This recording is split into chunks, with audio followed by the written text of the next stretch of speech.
Hey everyone, welcome back to the channel. I'm doing something a little bit different today because the weather is nice outside. It's sunny, bright and roasting, and yeah, when it's roasting really hot outside, the best thing you want to do is go outside and spend all day shooting photography on a camera that is very difficult to use, cumbersome, and in danger of falling apart. So I jumped in my car, which has no working air conditioning at the moment. It needed a bit of a run, and so I decided, why not? It's a beautiful day, let's get outside, go take some photos and see what this camera is all about, because I fixed this thing up. It was a pain in the butt to get it fixed about a year ago, and I haven't really used it. Of course, like most things, they end up just sitting around. And so yeah, we're gonna go and hit the road as I'm doing now, and yeah, take some photos of sites that are just sort of really around me. I'm in a beautiful part of the South Island of New Zealand, so everything's very accessible and picturesque. So sit back and relax. This is a more of a relaxing video.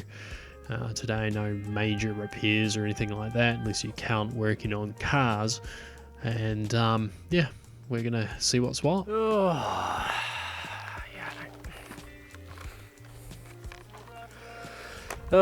Well, hey everyone, welcome to the Central Otago area, I guess you wanna call it. Today I'm doing something a little bit different. I'm actually trying out a camera, and this is one of those Sony Mavica. This model is, what model is this? This is a Sony Mavica FD91.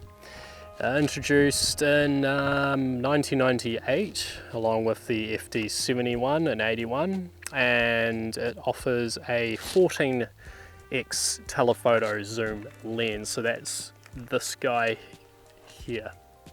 It's quite a beastly camera to hold.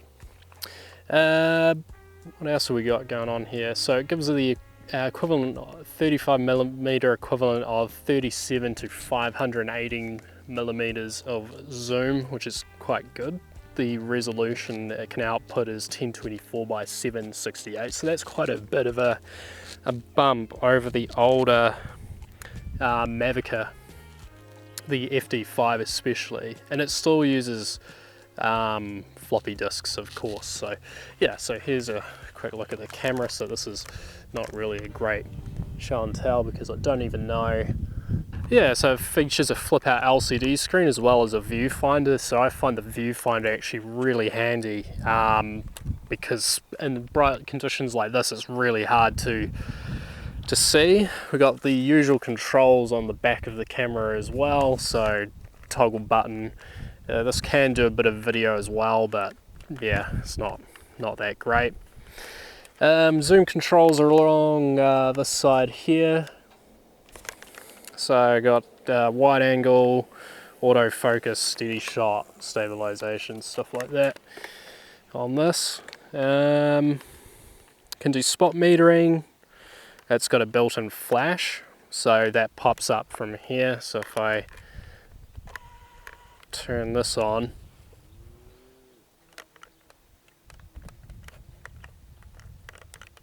might not let me pop up because it's too bright, but let's see if I can get it to, it's very stiff, but there it is there. So yeah, not the greatest, but the zoom that it provides is actually really good. The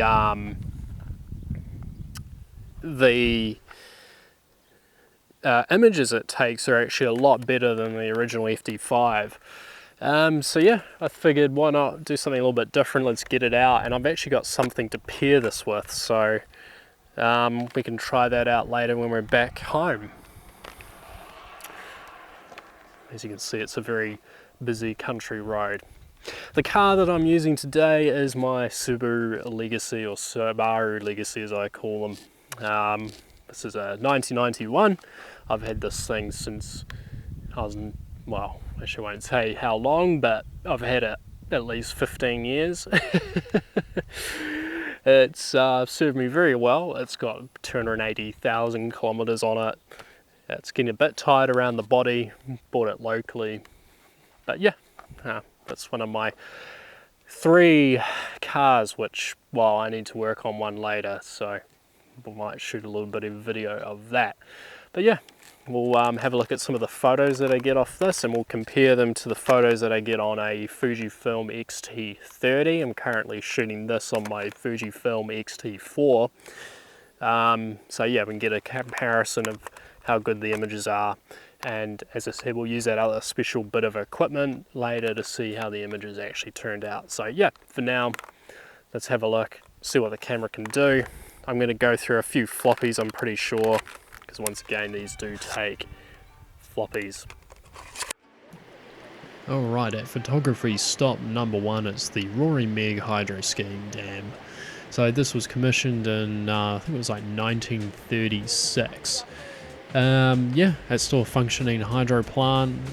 You know, can produce, I think, was it 3,000 kilowatts for the lower station and 1,263 kilowatts for the upper station. So yeah, comparing the photos here, we're going to do a first showing the Mavica and lastly showing the Fujifilm for a modern comparison. Dynamic range, not too bad. Sharpness is actually pretty good, but the colors are of course a little bit washed out. Pretty typical characteristics of the CCD that Sony was using at this time period, so no surprises there. The modern equivalent of course looks a lot better. Driving along, I saw the beautiful valleys coming into near Bannockburn, so of course gave me a chance to pull over and get my sweaty backside out of the car and get some more shots because it's beautiful out here. The only downside with shooting landscapes like this where there's a lot of small detail and stuff is the CCD does sort of struggle here with the leaves, but in the foreground is actually not too bad.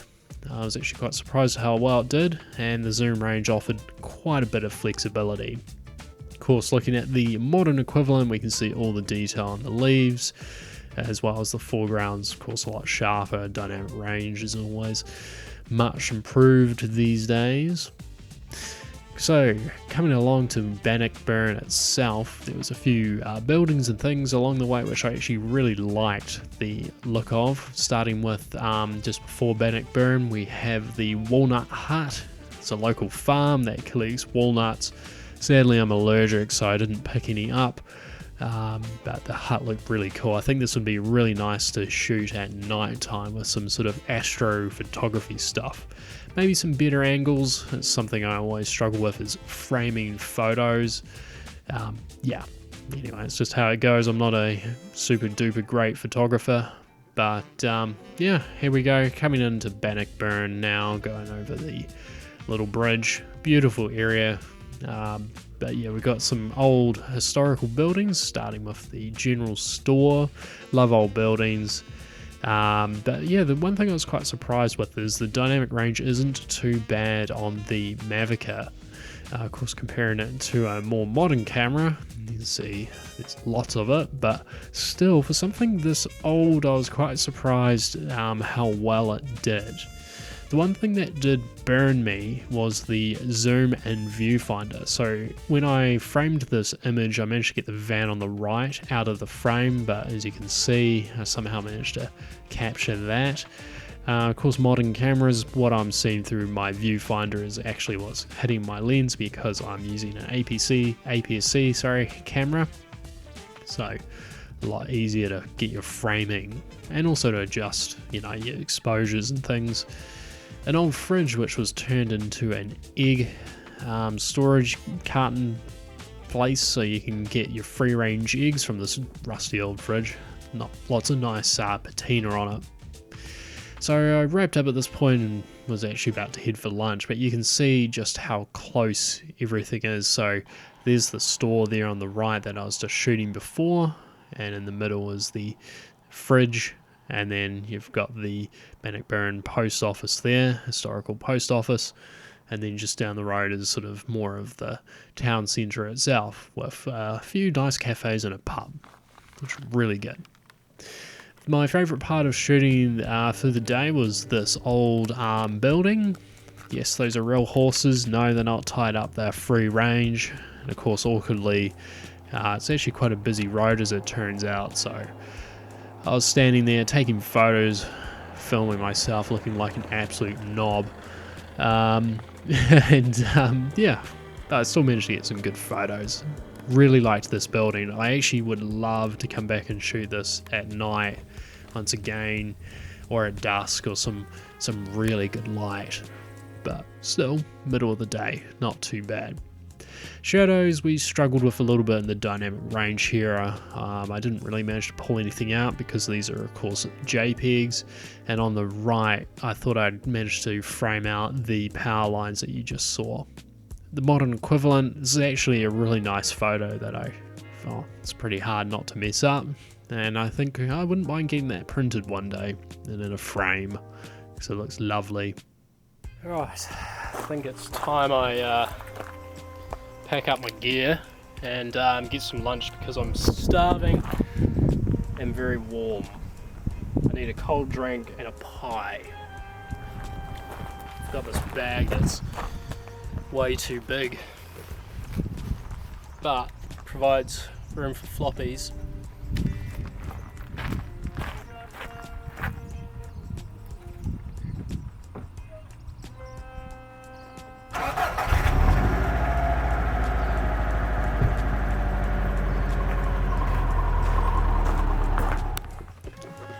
Well, after lunch I decided to work on my other car. This is my other classic car. It's a 89 Subaru Leone or Amiga.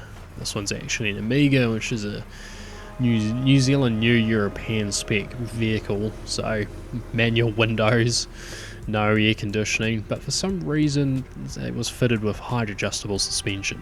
And today's job was fitting new rear gas struts for the tailgate because I got sick of using a block of wood to hold up the tailgate. On a return trip home, the traffic was much lighter, which I really enjoy because, you know, I'm not speeding, I'm just doing the speed limit, or close to it, probably a bit slower in this car, but these roads are beautiful to drive if you're a driver and you like twisty roads. New Zealand's got some pretty nice ones, as best as I can manage on 13-inch wheels, and yes, that's what the car has. My white Legacy has 15s, so yeah, anyway. So I figured what I'll do at this point is we'll head home. I've got a piece of equipment that I'm dying to try out with these photos, but first I think what we'll do is I'll throw them into Lightroom. I'm just curious to see what I can get out of the images, which is a little bit hard because the Mavica doesn't shoot RAW, it only outputs JPEGs, so there's actually very limited adjustments that I can have here. But regardless, we're gonna give them a crack. So I'm just using Lightroom Classic, and the sliders that I'm pretty much are adjusting out the white balance, the exposure, the contrast, the blacks. Highlights I can't really do anything with because once again it's a JPEG, as well as shadows. I did have a little bit of a go with those, but yeah, couldn't really pull anything out, of course.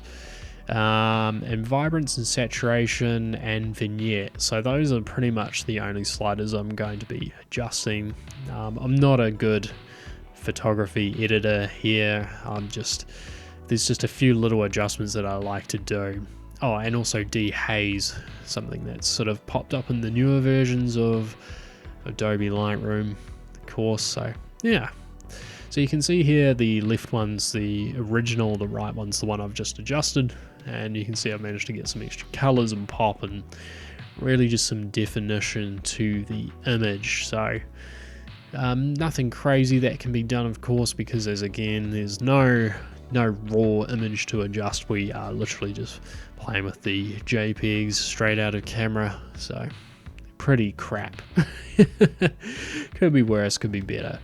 Again, I was actually quite surprised with the dynamic range of the sensor itself, because, you know, like this was in the middle of the afternoon, the brightest sunlight that you can get, and the sensor actually did remarkably well not blowing the highlights completely out. You know, there was still detail there. Of course, the shadows, where it struggles, there is a limit to the dynamic range, but I was pleased to see that though the highlights weren't blown out. So we're just editing the nut stand, and this place would be really cool to shoot at night or from some better angles. I kind of struggle framing up composition sometimes. I just sometimes struggle with that, and since we're just playing around, you know, not like it's too serious. I may have gone a little bit heavy on the vignette, but yeah, at least we got some more definition. I think my favorite photo of the day, or location to shoot of the day, was this church or shed or whatever it was. One thing I wish I could have done with the Mavica is get those power lines out of the frame, but yeah, that's alright. I thought I had them out, but it was kind of hard to see them through the camera viewfinder. So yeah, once again, just adjusting the white balance. I did have a quick go at the shadows, didn't really make a huge difference, so kind of didn't push too hard on them. A little bit of vibrancy. What else did I do? Dehaze, that's quite a good one. It definitely helps. And yeah, I mean, it's not perfect, but it's a lot better, I guess, than just having the raw image out of camera. So I guess the modern utilities do kind of help a little bit, which I was pleased to see. So yeah, here it is. Compared to the original, you know, there's more color in it. I could have gone a bit harder on the colors, but kind of looks a bit more natural, at least this way. So yeah, not too bad. Not too bad for this old, what used to, I think they just got the sensor out of an old Handycam, to be honest. Well, at least that's what the FD5's one was. Again, the post office annoyed me with that white van. I could have sworn I got that out with the zoom and the optical viewfinder, or the digital viewfinder, sorry. But alas, we'll just have a look and see what we can do with this. I did, what did I do? I managed to actually push the colors maybe a little bit too hard. Not too sure. The greens popped a little bit too much, but I did adjust the white balance on this one too. The camera itself seems to favor the cooler tones, but you know, this was a bright sunny countryside. It was very dry, dusty, things like that, so it was more of a warmer bright than the bluish bright. So yeah. Okay, adjusting the vignette, probably a little bit too much. I should have used a gradient filter, but yeah. Anyway, you can see on the left we got some improvement on the right, so yeah, I think that wraps up the Lightroom test. Well, a couple of years ago I was generously gifted this MVP-1E Mavica printer. So this is a little printer that actually pairs with these cameras, and the idea is you don't need any software at all. You can pretty much just fit insert the floppy disk and select your photos, and you can print it out on the photo paper. Speaking of which, I've got a fresh new pack here as well, which I haven't yet opened. We'll check out the ribbon later, but it's held up surprisingly well. Pretty much in the box is the manuals for the printer itself in a few different languages, as well as the printer, power cord, an AV cable, and a little bit of software which you can optionally use on the computer. So here's the unit itself. I think this thing has been barely used from what the guy that gifted me the printer told me. As you can see, it's in really good shape. Just got a few dials on the top to select your source, optional date, as well as a toggle wheel here to lay out the prints on the paper, so you can select multiple photos and have them printed out. Inside of the box, as I said, is some spare paper. These are kind of like postcards as well, so that's pretty nifty. You can write a message on the back, as well as a spare ribbon cassette. These are sort of plastic ribbons, so they haven't dried out. I think they're like some sort of thermal transfer, given the fan that's very loud in the unit. So here's the cassette that the machine came with when I got it. It was already installed and hasn't dried out. It hasn't been used in many years. So you do need a monitor plugged into the component output there with the RCA. You can feed it a source as well, so you can actually print out video frames or save them to the floppy disk. And then you select your photo and feed in some paper, which it's been many years since I've actually used this. When I was gifted it, I tried it out, and now I've completely forgotten how to use it. The prints do take a few minutes per print, but they do get there eventually. And here's my first one off the ranks, and I had accidentally left it on dual image, so you can select two images or the same image and it will print it twice, so quite neat. So I think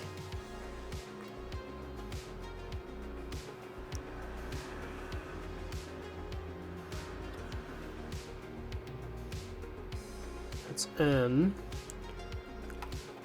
Got my photo selected.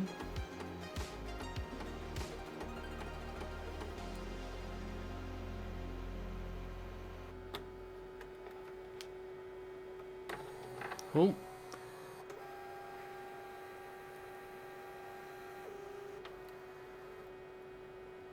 I guess we just let it do its thing.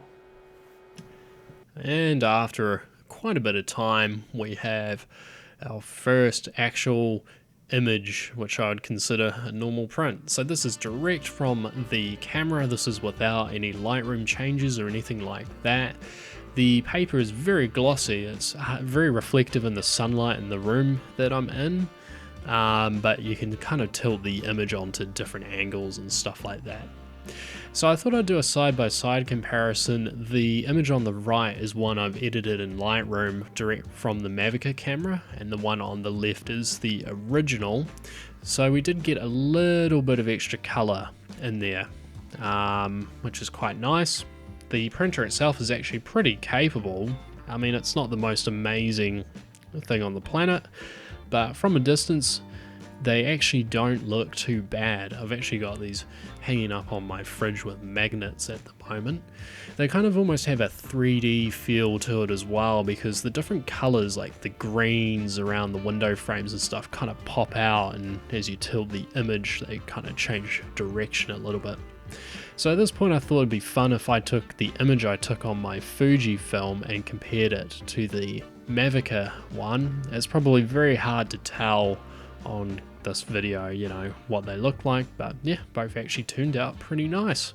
And yeah, nice rich colors and things like that. It's not going to win any awards, but hey, for these little prints and resolutions, it's perfect. The image there that you see on the corner left of the screen by my hand, which I forgot to show, is one I did about 2 years ago, and they hold up incredibly well. This has been sitting out, you know, exposed to the sun, getting scratched up, stuff like that. So that pretty much wraps this one up. You can see a side-by-side comparison again, original on the left, modified one on the right, and it was a lot of fun going out and shooting and yeah, getting this equipment used again and worked in. So thanks everyone for watching, hope you enjoyed, and I'll catch you guys in the next one. Bye for now.